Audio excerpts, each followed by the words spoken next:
Do you know someone who just loves staying home? Or maybe that someone is you? Let's get one thing straight right away. People who prefer to stay home aren't lazy, antisocial, or weird. Far from it. What if I told you that this choice isn't about avoiding life, but a highly complex psychological strategy for managing your most precious resource? Your mental energy? For some of us, the constant stimulation of the outside world is just too expensive for our brains to handle. It's not a weakness, it's a different operating system. Think of it like this. Your nervous system has two modes, spend and conserve. For many people, especially in our hyper-connected modern world, the default setting is conserve. This isn't just about big, stressful events. It's about the thousands of tiny decisions we face every single day. What should I wear? Which route should I take to avoid traffic? Where should we go for lunch? What should I order? Where should I sit? Each of these questions, no matter how small, chips away at your cognitive resources. This is what psychologists call decision fatigue. For a homebody, staying home is a brilliant way to short-circuit this process. It minimizes the constant stream of low-stakes decisions, preserving that precious brain power for things that actually matter. Home is more than just a physical space.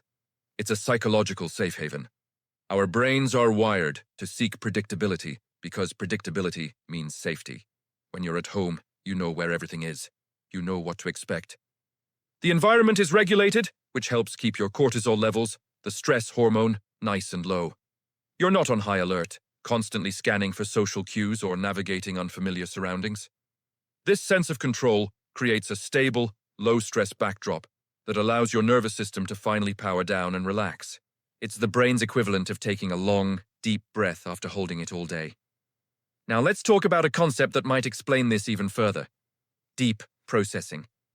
For highly sensitive people, their brains don't just see a crowded room, they analyze it. They process every conversation, every flicker of light, every shift in someone's tone of voice, every subtle social cue. It's like running a dozen complex software programs all at once.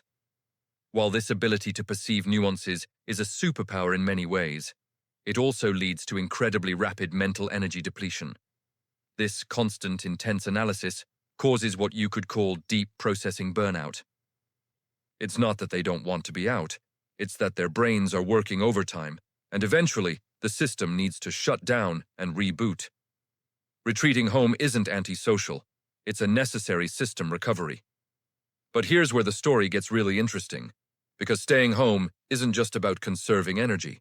For many, it's about generating it. Let's reframe the home not as a retreat, but as a creator's niche. This is a space dedicated to deep work, passion projects, and creativity.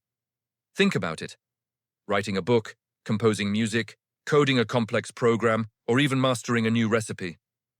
These activities require intense, uninterrupted concentration. For these creators, home acts as a trigger for a flow state. That magical zone where you're completely absorbed in an activity, and time seems to fly by. They aren't escaping the world. They are intentionally building a world of their own, one that provides intrinsic stimulation and a deep sense of accomplishment. This intentionality also applies to their social lives. It's a common misconception that homebodies are lonely or avoid people. That's not the full picture. It's not social avoidance, it's social curation. Think quality over quantity. Instead of juggling dozens of superficial interactions that drain their energy, they prefer to invest in a smaller number of high-quality, deep connections. They choose who they engage with and when, which allows them to be fully present and engaged in those moments. This maximizes their social return on energy investment.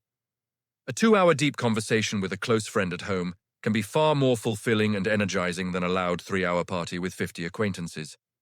They are simply being strategic with their social battery. And this brings us to one of the biggest myths of all, the comfort zone. We're always told to get out of our comfort zone, as if it's a place of stagnation and fear.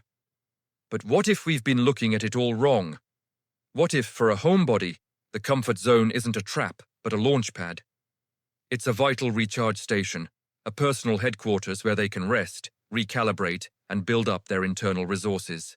A well-maintained internal equilibrium isn't a sign of weakness. It's the absolute prerequisite for making meaningful, successful ventures out into the world. You can't pour from an empty cup, and for some, home is the wellspring where they fill that cup back up. Only when they feel fully charged can they go out and truly engage with the world on their own terms. So, let's put it all together. Being a homebody isn't a flaw to be fixed. It's an intelligent form of self-regulation. It's about prioritizing mental clarity, emotional balance, and the efficient use of one's energy. It's a recognition that some minds simply operate at their peak in calm, controlled environments where they can think deeply, create freely, and connect meaningfully. This isn't about shutting the world out. It's about curating a life that aligns with your unique neurological wiring. So I want to leave you with this thought.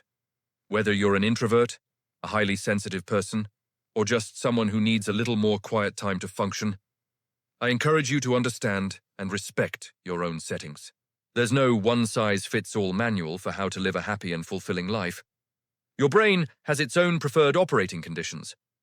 Learning what they are and honoring them is one of the greatest acts of self-care you can practice. Embrace your inner homebody, or at least understand the homebody in your life a little better. Thanks for watching, and if this resonated with you, let me know in the comments. Don't forget to like and subscribe for more insights into how our minds work. See you next time.